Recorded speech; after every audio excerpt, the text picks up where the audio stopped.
صغيري تالتة اعدادي، عندي 15 سنه. شفت ايه؟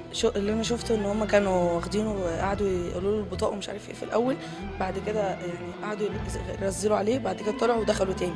هو عنده شعره طويل، جابوه من شعره وقعدوا خبطوه في الرخام، في رخام السايبر في الاول، وبعد قعدوا يجروه من على السلالم، يجروه على السلالم ويخبطوه في الرخام.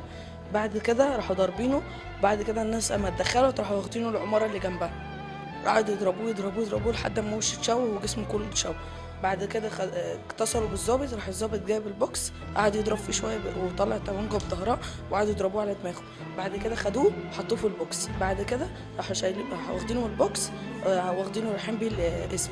بعد كده رجعوا من القسم رموه تاني قدام باب العماره، رموه قدام باب العماره. بعد كده الاسعاف جت شالته، بعد كده قعدوا يتكلموا مع البواب وراح البواب داخل وهم مشوا.